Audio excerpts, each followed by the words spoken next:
Tau masa sau mo fia ilo ki whakamatala mo mariria la o le whenua le neo tātou e tau anga o maua furi i le emisio lak patinga le nei a tātou lena.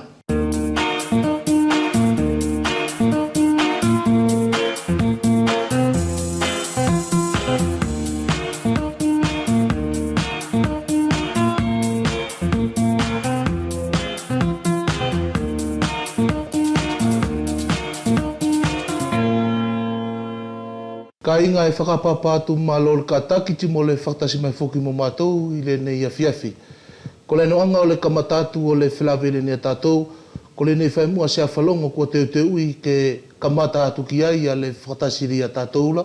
Ti ko le a whalongo le nei na whai o tūsa tāwhito ti mo le mauri whakwhenuala o anga peria le nofo whakwhakolo i le nei a le motu tātou ko uvea.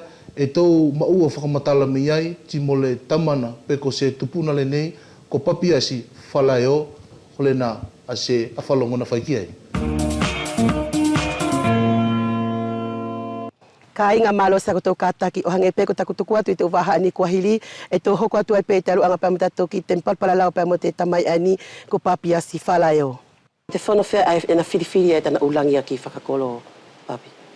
E whakarongo pe ere waia, pe ke whiriwhiri i te uraki whono, pe ko te lua whono, he aho pe ia i te aho ai a e ke na whiriwhiri ai. Ka paumore la vai e te langi aki, ia he whaahinga whakataritari. Pe ana kore rewa ki he matua, o te kau matua, ke na whait whakataritari. Pe hoki osi, ia te whakataritari ai mo te uwhi whakamaro aki a whi aki, pe hakota au whono. Pea tō whakaaru ai ki te mea, ai ko tō parapara lau ki ai, ke tō nofo i he whakaukau e tai. He more aunga tata whaipe, tata whakaukau ai a kita, kai more io ki ai te hai, e more lere. Ko tōna ohinga ko i ai wawe ai te mawhete. E lea te hai whawhine pe kai lawa? Io, ko te mea ai, e ko tōnu ai e whakaaunga te hai whawhine, mo ka hau ki awe te longo ki te orangi aki ke o roifu ki te whono. Langia ki whawhine. Ei.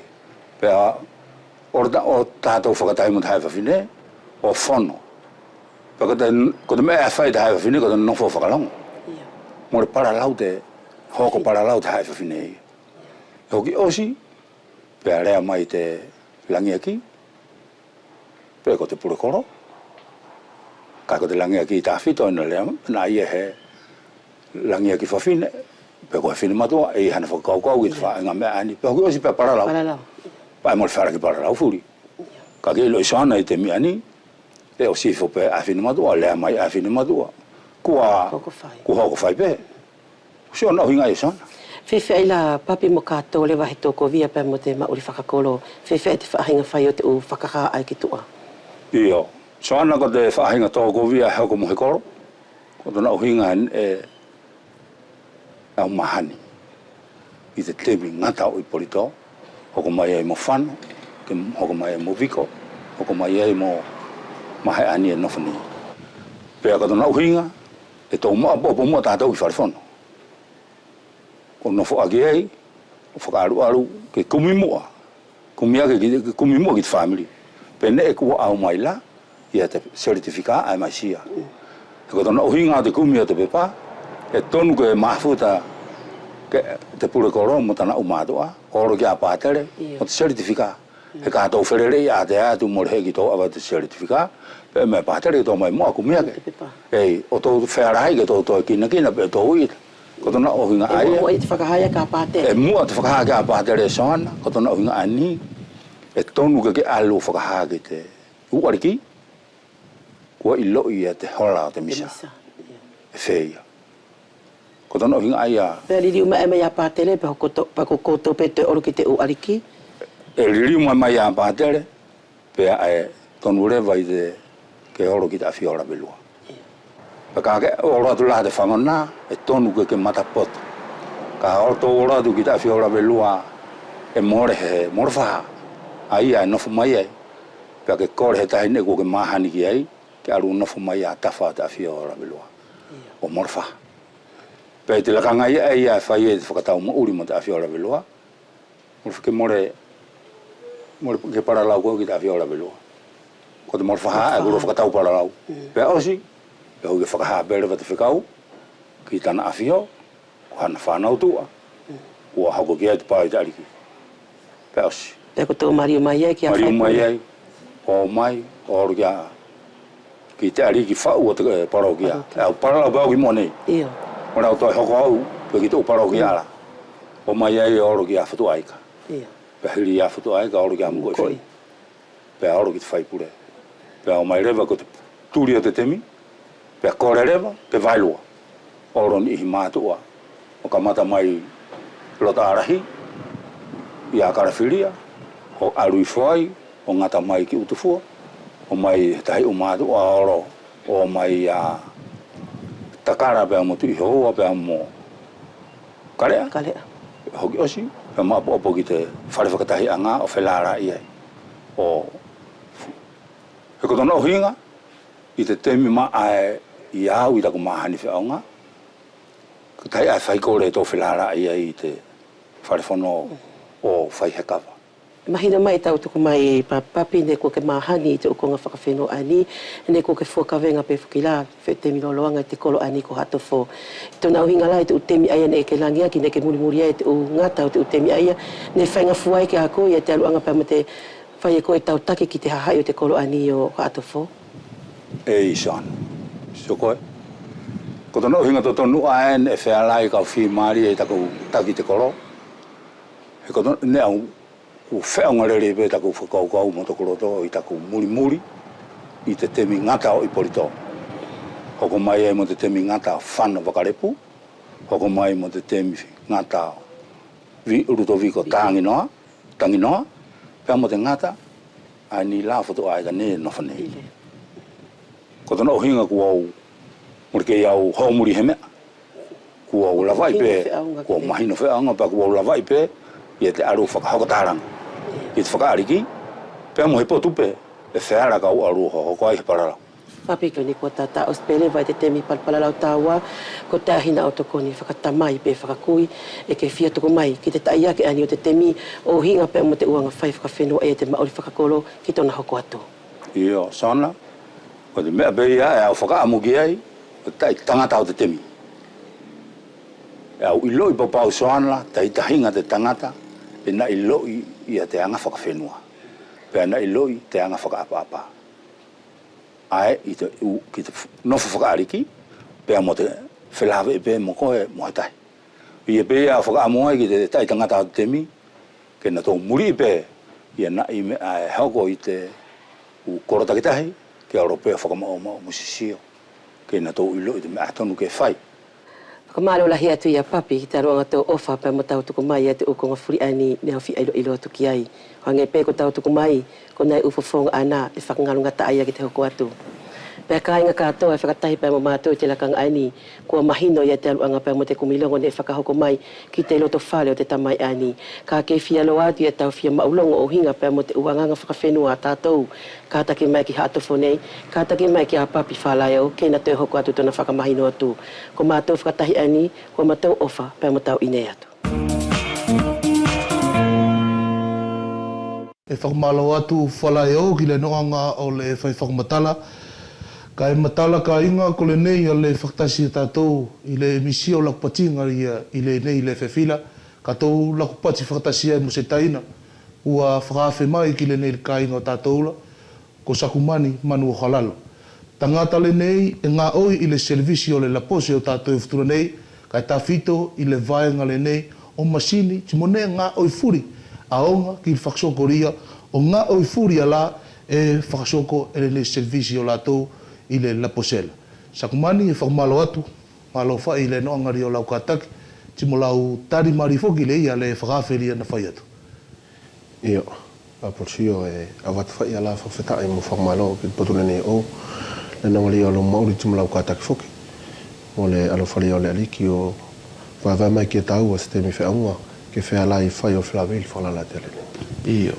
Sakumani le urua turia aku fia ilo tuki le vaengari e ke takai, ka e mawhai mua ke anga o whakatautoi mai. Ale no anga o le servisi le neo koutou e ngā oi iai o la pose, a whasinga ngā oi e koutou anga o tūlaki, ti mo whasinga whawhaingata ia foki e tau mgoto i temine. Malo Apollo. I moa apusio o le whaiatu o le whataitari ki le vasile ne ke anga tukumai. E fia mori at whai ala whaapa o whapoipoi.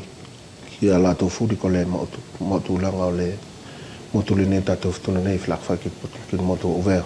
Malo whai lena o ngali o kataki ti mole te o le asanei.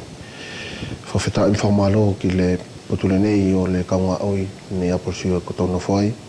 Le tukumali o whainga mari e ke whea lai whai o whelawei. O inga mo whalalave Apollo kua kakia i le asonei. Ko le selvisi le ia kaunga o iai e tokanga tā whito ki le whenongo i le ia o le moto o ftuna nei, ka inga o le moto o ftuna nei, mo tu apule ang. Tā whito ki vaenga ala o le meli, ko ngala o le telefoni, simo le neti. Ko le nā tā whito a ko ngala e tokanga kia le selvisi le nei la pose, ki lona whakataritari, me ko ngala e tuku mai me tu apule anga, o ko ngala e masau atu i ftuna nei ke whanu. Ki to apura. E anga whai pe servisi fuli sakumani e nā whai moko rio tātou ko kaunga oi ka e no whai mo whainga tā ia la e tau whai tātou asfuri. E amana ki au Apollo ko le konga le ia kua kakukia i e whawhilak furi whai. Ki le maudile i o asfuri e nā whai whaka amu amule ia ki konga la e tonu ke whakasoko ti mo le konga le ia e mawhai. Ko ngala e soko i le servisi le nei e kaunga o iai o la pose ti amanaki au ko servisi furi futuna nei e tatau furi whai. Ka ki ona mariria la sakumani mo aonga o le servisi o koutou la whakamatala mai mua ke matala whea ngā tuai ki ai. Malo Apollo, e matala ko le potule nei oku na kau ulu mai i le lua whetolu ki le servisi le nei o la pose. I le uru mai le ia ako na whakawhila loa na kamataanga. Ko le telefoni le kise kaku loa o kalau toru ka inga kuma ua ia le telefoni le ne, telefoni e pati ko telefoni fix e na foi kai. Whakawaiwai mai o ko le neti ko i saele le na lakangana ko le neti le ia le saele vave. Ko ngā whai e whea la ke anga tio i neti au ngā tosi e se mawhai lau tio pāki. Ko inganga.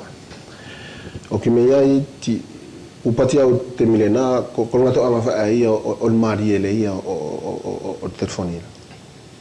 So solo mai ai kakumai ai ki le lua fito ti au ai a masini o whetongi ai o whakamakeke ai wha masini le ia e whakalasi ia a telefoni.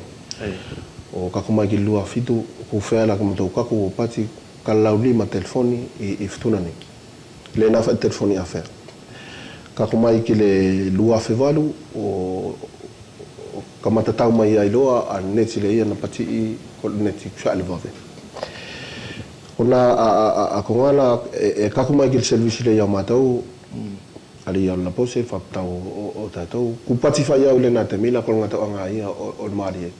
Kai e au whai al te mila ia ti au mo aonga la ki le whenuala ti e o kia kuwhai a le ia mataringa oi ti tonu ke te whatitio atu mātou ki lona la soko atu.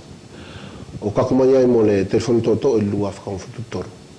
Kakumai mo lua whakawhawhutu toru mo le telefoni toto o le nā. E au e whai mariri e ti au mo na whaingatai.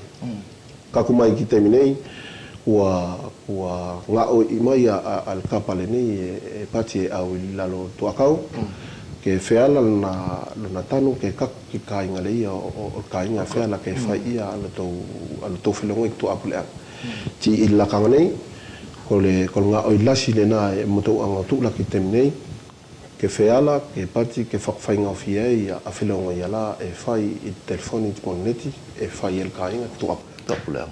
E kau amana ki sakumani ko le whawhetongi lasi le nei ki le mauriri o futunal, ti mo le uveala, tā whito le nirkonga ke masau me ki ai, al whelongo ila. Te kumua, pati whelak whai ka se tio, ka kire nei lo temi tā masau ila, u whainga mari e le no angari o le mauri o tātoula, tari e kuma masau i ngā telefonira, mu tio ma tātu whoki ki whanau, pe ku mahupuna, pe ku whamiri o tātou, e mauri mene whenua me taila.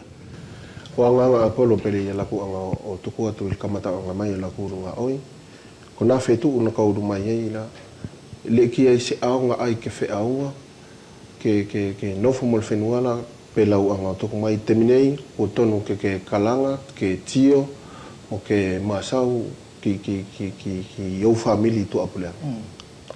O au wai kaku mai ki teminei, au nga ai tarikolona uinga leia i teminei kua lasi ai a famili kumawai ftuna mo vea o ano mauri tu apulea. Te tau fai ti mo sekola. Ko whanau sekola tātou kua mawai o ano o whai ono tau sekola. Te maua ke anga a famili o ilo ia a whakanoa no mauri ko ia lea ku aonga ai i teminei ke muri ia a sekola la whanau i neti e pati neti sa alwawili lakane. Ta masaula sa kumani le lakanga la ki le vaenga le nei e ke takitaki ki ai i le servisi le nei o koutou me la pose ai whakawhalani ka inga ko le teknik ko ia nga sa kumani o whakatoa i atu le noanga le ia o le ne vaenga le ia e ngā o i tonu iai sa kumani ko a whasinga ne ala moria le whakatutu e koe i le nal vaenga o ngā oi ki le whakasoko e koutou asfuria. Malo Apolo. Kol konga tafito e kau whautitio ki ai le potule nei o le teknike i le servisi whautau le nei o tātou la pose. Kol whainga i le ia o le whilau ngoi ke whai ki tu apuleanga ki mi whaasinga pe kol telefoni pe kol neti. Ka kole ko whaasinga whai e tolu. Kolo na uinga e iai a latou e feofi e mauri feofi ki le ava, ki le ngane le ia e pati e tufa atu ki ai a telefoni moneti. E iai lona whaasinga whaaonga e matou e pati ko le neti a DSL. Ko la tau ana e whainga marie ke avea neti la ia ti mo le telefonila i le line telefonile ia masanila. Ti mo la tau loa e mauri e nofo mamao me le ava o nganga pe la tau e mauri poi, la tau e mauri atu i Korea, ti mo la tau e nofo i Tawai. E se mawhai ke avea a le netila i le line telefonila. Na uinga leia e tonu ke iei stasiak pule ake. Ko la tau ana e iai le whaasinga whai leia o neti ti mo le telefoni ki la tau, ko leia lona ave o nganga pe le televisio e ave i le aene. E se ave ia ni kapa, ave ia i signal i poua nei e tuu i le atu maunga le nei o tātou stona nei, ke whea la i tufa le ia o konga nei, ke mwhai ai whai o wheleo ngoi tua pulea. Ka tatau whai o na makekela muri lona ave lai nila? E tatau whai lona ave le ia i la tau e wheo whimai, ti mo la tau ala e maori mamao mo le centrale le ia. Centrale o koto. Eo. Sakumani kai kau fia te oririu mai mua ki le konga le nei ki le telefoni. Tis kau pati ki le telefoni toto, kai kau fia masau atu mua ki le telefoni fale. Korona winga sakumani e pati whai e saele, kai kakumai ki ala nei, saele whai, kai saele veri. Ko le alo ni tupuanga. Malo Apolo. Ko le whalavlawe le ia au o inga mo le telefoni le ia i fale. E matala ko le telefoni le nei, ko le telefoni e whakaanga mei fualoa e kau le nei a le whasinga telefoni ki la telefoni ana na kamata mai ki ai a whasinga whilongoi i teni mo. Ti e matala ko lona whasinga whaile ia i futuna nei ti mo vea. Whaingata ia lalasi ala na whilawe i tawhito te mina kau rumai ai, ko la matangi na whilawe mo tātou tari e talu nei me le lua whakaungfuru. Ko kaupati ku iai ngā whasaate me kualoa. Le kiesi matangi loa ku tō mai ki tātou. Ka kila ku temina ka uru mai ai, e sanake e oki whaifetu e rima ti auru matangi ti anga i o momo i furia whasingane ngā o iala na koto kamata whatutu. Ko i ko nā whaingata i lalasi ala ta whito na whilawe matou ti e ko le nei a le whaingata i o ku whilawe matou temnei o inga mo telefoni whale. Ko le matangi le na tō i le luaf kong furu i futuna nei na momo i furi i a motu le nei o tātou. Ko i le na anga o te ka i furi a pō ala telefoni ti anga tuku furi a kapala ki lana. Lasi la na maumau. Lasi la maumau le ia o le na le wha na whakalaka i tātou. Si ko konga na matou anga o whakasoko, na matou anga o tae a le atu kapale na maumau. O tō tau ki alunga ko se pule aki, ke whaksa ele whataviria i a telefoni le i tau moto ke whea la ilwhilongo tu apuleanga. Si mole i a wha le pati, ko le whakaukau ke wha i whakatemi, ka whetongi furi a le atukapa mo le atupou e whtuna nei.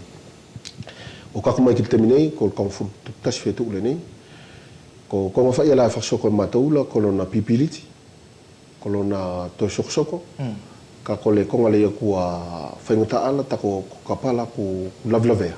Ku mawaa, ko lona uinga le ko temi le kua urua i le vai mo le kele kiloto le ial kapala, kua whakaite e tangata ai. E nofo wha i poko le posi ngā temi poko whetu e rua petoru, timotu a kapala.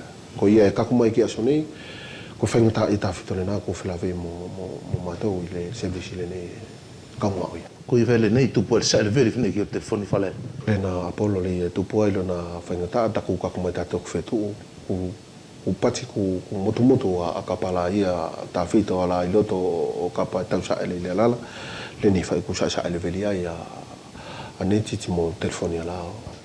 Kako kapa nei sakumani e ke masau mai ki eila, ko ni kapa na whakfo au atu fua tio au lo lea whaala, pe ko ni kapa wha emeri kamata atu urwa, oro na whakapikipiki o tātou.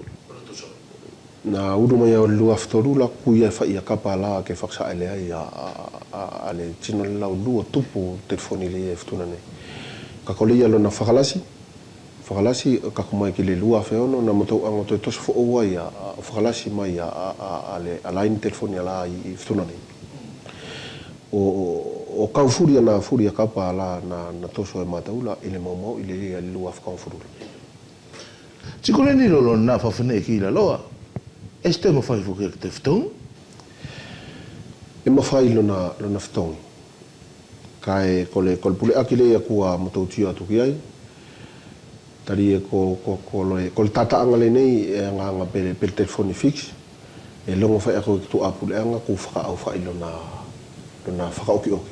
Ta kolona uinga le ia ku masini ala e matou ngā oi ki ai, ku masini ia ku ke i whaka au whake e tu apule anga. Kolona uinga ka ia isi whaingata ia whilawei mo masini ana, ko awhala o pia isi ala kiftongi aila, ku skoi mawhai ia la kaone. E kau whai atu ia le whakatata i le lua whakawhtupurua na ia le whanto i uvea, na lasino na maumau i uvea, na ia a kate na maumau i le masini le ia i uvea, o langi nofo ai tātou pekoni wasa afoki e lua na whaingata ai whai o whilongi i tu apuleanga, takalona uinga le ia, ko nā pia si ana masini ala e whakaonga tātou uvea mftuna, le kia iskoi whaua ia le tami nei. Takolo na ko tasile na whaingata i tā whito le nei kua pati ai i tami nei, kua tautuku whai a telefoni le nei whai ke kako kufale le nei telefoni a whea ke puri. Tiku nofo nei loa kotou la kua kaku ni a kotou ngā oi mo whakatitio ki le telefoni lo li ki lona whaksa elektronele po ko a whea te whakaoko ke tua ilo. Ko le konga le nei kua whalavlawe ko Apollo, ko le konga le ia ke kua masani fo ki le whenu ftuna la ia ngā telefoni a whea. Ko le konga le ia ku motou whainga ia, ko le nei le kapa le nei na toso mai mil tu akau, e motou ngā oi ia nei ke whea lona whakaku ki le lotu whale le ia o kainga. Ke mawhai ai, a le toso le ia o telefoni o anga whaipil telefoni a whea, whanatu ai mon nei silota. Malo, sakumani, tasiki mai ki le poturi o telefoni totola. E ngā whai pene ia konga na sa me toko i me kamata mai o tāla pati, ia iki potu whenua o tātou iftura nei, es ma whai le whakakuri o laini la ki ei. E ave whai i ngā whapou e whakatu i te pou o tātou tūsa alela, ke whakaku whakawhalaki atu ki nā ngane ana. Ka e kole nei whaifoki te pati mai koe, e a whakawhanaki i la tau whaero na ave kapala, pe i nā tau whapoula, ka e sa ele mari ruru o whai. Ka ia e whai ngata ia, e nā tuwhai tātou whai o whakalaka atu whai i nā kong whenua tātou la, e tonu ke kaku tātou, ke en tātou tuakau. Whai la pele pot whenua fua vele, whakatātua o ki ai, e whai ngata ai whai ia le whai inga rike sa ele mari e telefoni tōtoro ki ai, e kaku e whoki timole nei whoki e ki a konga na sa me koutou, ke ave ni whapou o whakatu whoki me alofi, u whewhea ki a nā pure aki, ku kotoanga o whakaukau o uinga ti mo le whainga ta ia le nei ki ne whelongo i tawhito ki te wholfo o le nei tamasau ki. Iyo, ko le konga le kua kaku ki ai lau whakalablawe Apollo o uinga mo le te whuntoto. Ti mo le ia lona vai ki le tawhito ngā konga nea la i whtuna nei e whainga ta e pati e se kaku ki ai a telefoni. Ko ngā oile nei e whai o uinga mo le kapa le nei e tanu i whtuna nei ti mo vea. Ko le whainga ia ale ia o le telefoni toto'o pele esi mawhai ke whakatu ni whapou i taftafa o le ala ke whainga mari ai a whakaanga tawhito ki nā konga ngā nea nā se mawhai ai a telefoni whakaanga telefoni toto'o. Ko ia le ia e kau amana ki mari e whai ki le nei ale telefoni le nei ki le nei tataanga o inga mo le kapa e lotonga o nei e whiala ke anga se ase o whawhi mariei a whainga ta ia la whilawe mtato i ftuna nei o inga mokonga whilongo i nei tau no whai. Ti kua wawe whai, Sakman? Kua wawe whai e pati whai ki le tataanga le ia kai matala Apollo kol moture nei o tatou e pati whai tatou ki le wawe ka e ia whai whainga ta ia e whilawe mtato ka ki whakaamu amu le ia aku mo le amanaki maria le ia aku e wawe e whiala whai ke pati kol whetu ka au ku feala ke saele a telefoni nei to mo neti ala i ftuna nei ki kapale nei lo tonga oi e ia te sakonga Sakumani ka whatokonga i nei ane ngā oi a koutou e le tawhaala lasi le nei tātou teo whēno aki ki kapala kua whanau i lalo e se whakatua nia le nalkongala ki kakaina ki le whēno aki ka ea nor kapa koutou le lalo fua ko le tasi le nā konga e tupu ai lo le ia ale na tupu ai foki al fetongi le ia o ke mafuri a telefoni le ia afea ki le tataanga fo ure nei e whanau ai al kapa e tanu tele ko le kapa la e whanau ai telefoni afea ko kapa ai a por e mamafa ai e mamafa ai ti ko kapa ai e lalasi ko le mai molo na ngā oi i tu alunga mo le ia tautau ko ne nga o ia la tautau ai e lau fetu fai ti fai ti vivilo le ne fai ku ka ki ai fetu nei ka ko nga kapa le ni e tanu i lalo ko nga kapa i ki fuai ka kilana anga o fai nga ale al neti le ia ke sa al mari ti mo felo ia la ke fai e fai nga mari ka pati e fai nga fi nga kapa le nei e ma ti to va Sakumani, ki le noanga o lau to e whiriri umai whoki ki ngā telefon whale wheri a tātou ura. Ko nei whoki e whaingata i e tau e whai mor kai ngari o tau futuna neila, timu tau o whai whoki. Ka kiri ngā totongi whoki ria e natu e o awatuki koutou le iala, e ste whetongi whoki e ia. E tū mau whai ki masalina o angalo whoki e pe telefoni ria, e sa ele mari e whai whale.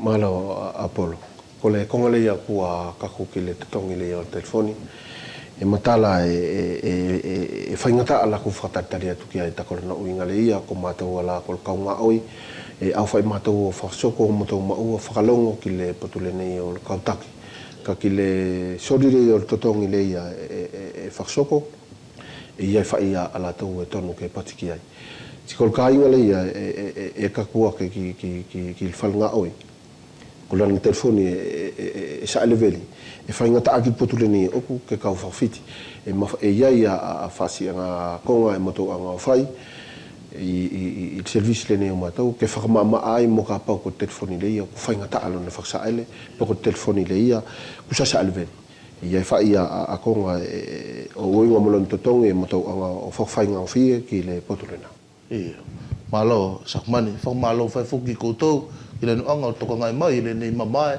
e tari whuki, e tātou furi i whakatatau.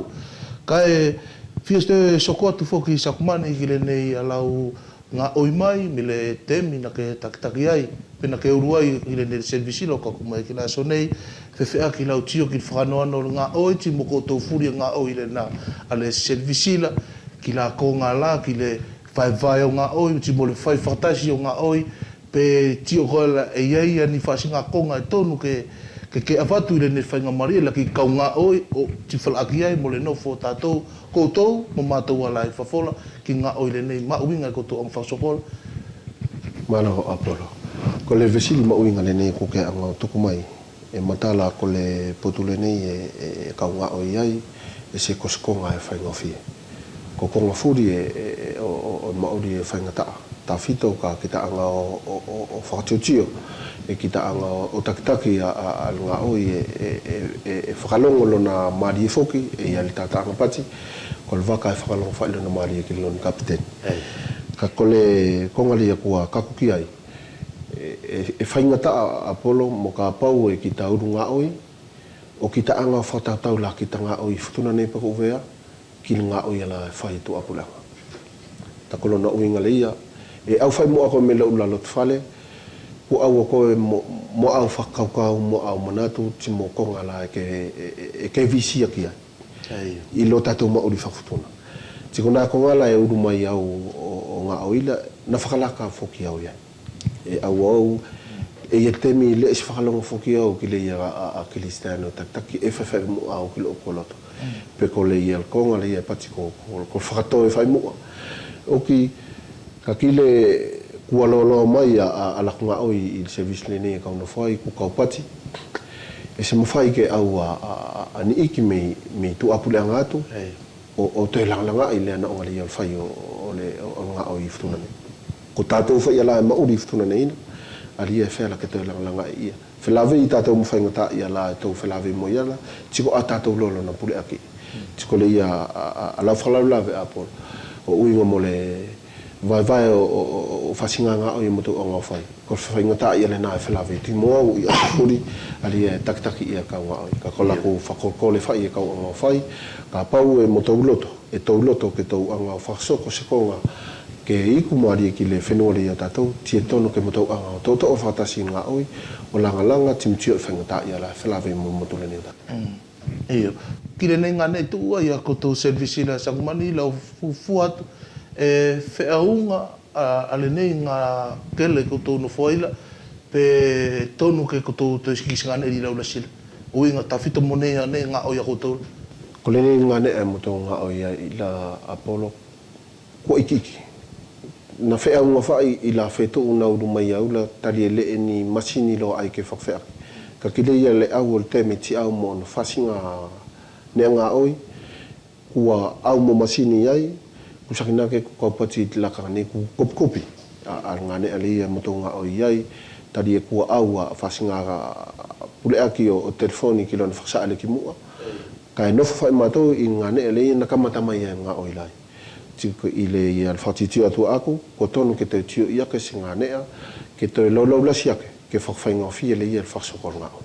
Tiku kaku sa koto masau ki ai, mo kaunga ko whekopi i a whaifoki le ia? E ia i le whelongoi na whai aso ne kusiri atu, masina ne kusiri atu na whai el potutaki o uinga mo le ave ala, siki ala o servisi, ki se ngā nea, ke pui i ai, ta fito me matangi, mo ngaru e soko ke.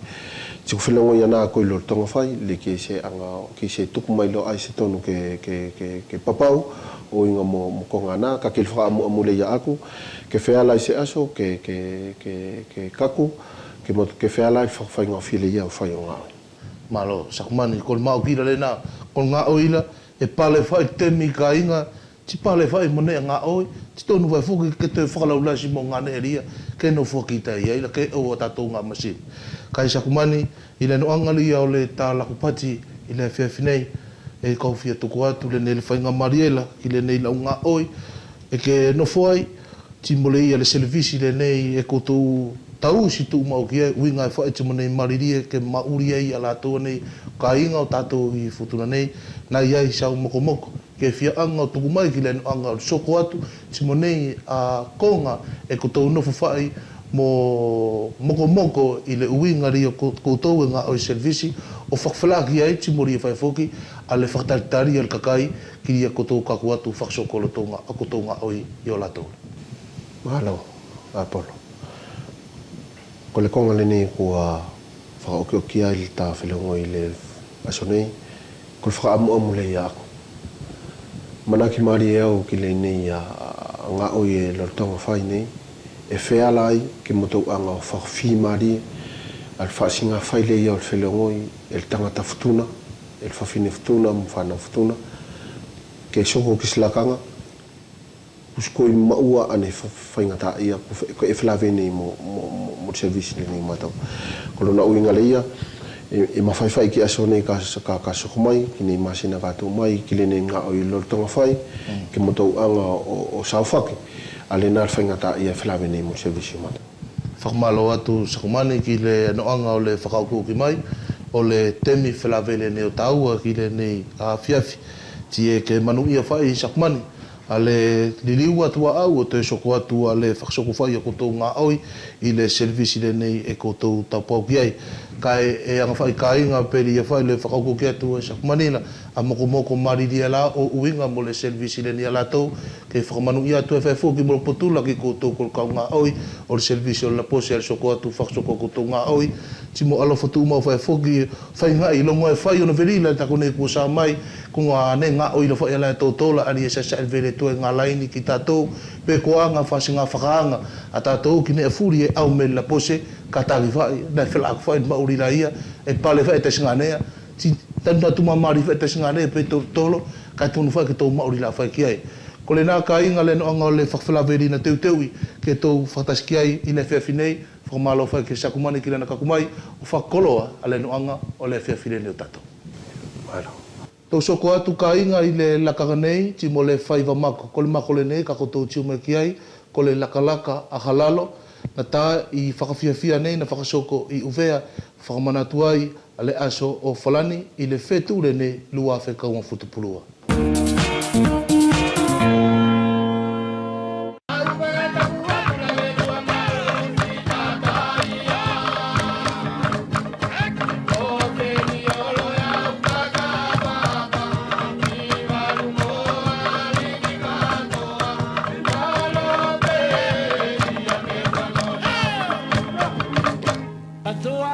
Tama fana tokang hata foroi makau aiba baka malo e au pai kita kore ala palani malo e au pai kita o pakuani ai te mutare tawani keto upenge tuna timoni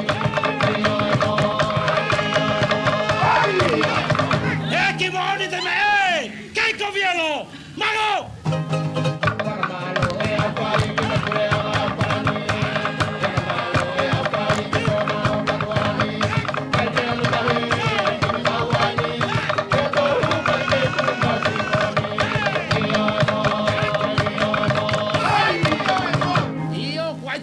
sia mai tata ki haba tora fu maga baba pai ki muagi ki kowana ai pule kara bi o si o tumati ba ai ki palani kule ana mana ba pa ai ki ta kuma ui pai ngata ala ku apa ki si ba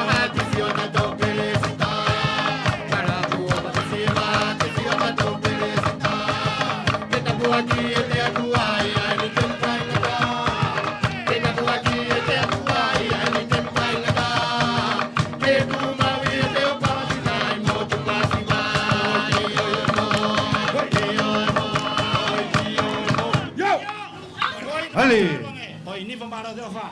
Hei, fangai telasi gitu higi ke hegi fanga. Kalau aku bagi hati siapa tu beresita. Kalau aku bagi hati siapa tu beresita. Kita buat dia buat ya ni tempai nada. Kita buat dia buat ya ni tempai nada. Ketu mawi te pagi lai mo tu mati ba.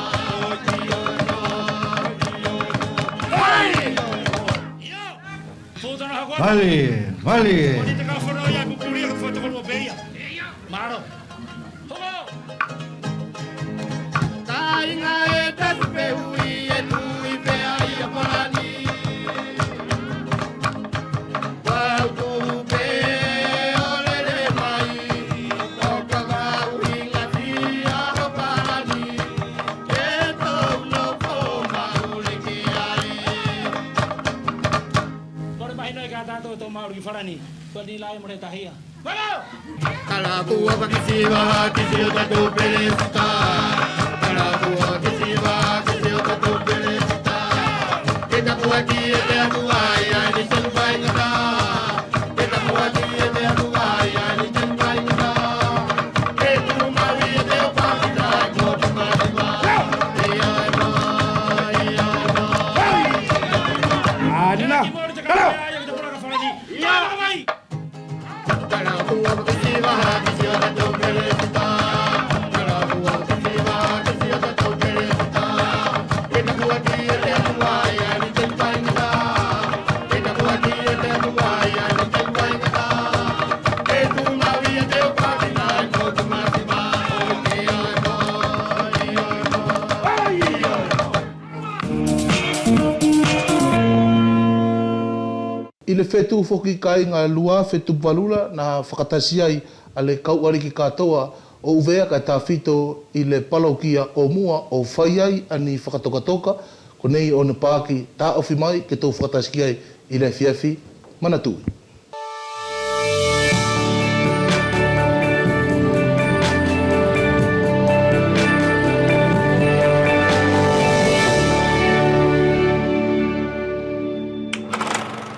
Enfin, première réconciliation de l'année entre conservateurs et rénovateurs. Ce sont les chefferies officielles et rénovatrices du district de Moua qui donnent l'exemple.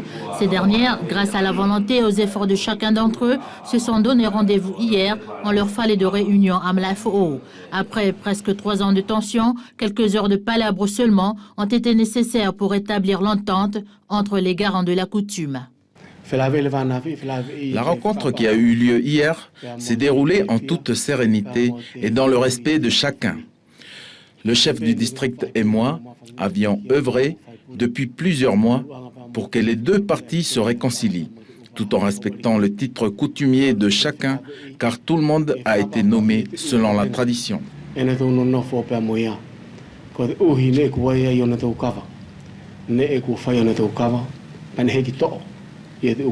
En attendant l'intronisation du futur roi d'Ouvéa, conservateurs et rénovatrices gardent leurs titres respectifs, car selon eux, c'est plus facile pour la suite des événements au futur monarque de reconstituer son royaume avec ou sans eux. Si on envisage de retirer les titres de tous ceux qui les portent actuellement, qui est-ce qui ira faire les pourparlers à Sangatsoane? À mon avis, il ne faut rien changer, sauf entamer l'entente. Et les deux parties choisiront eux-mêmes ceux qui iront au palais pour le choix final. Ça sera après au futur roi de choisir sa propre chefferie.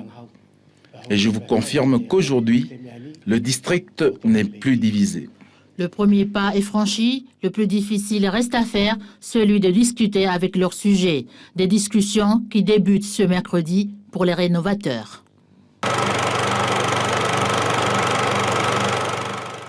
Si e tuktuku maria tulo ka inga le whiawhine nei tātou, si mo le potu le nei o le masolo, ko le whamasolo le nei a utufua, ko lotou lau le nei, ko lau whai o lātou mei utufua, ko nā o lotou maririe.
Mali, vétéran.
Ka inga kua ki atu e whai mo le whilaweria tātou ki le fia whinei whakamalo tua ki a koutou ki le noanga o le fia whakatasi mai mo mātou i le nei alofa mo polo ki atu koi tau te whilawe mai ki le aso o apungpung.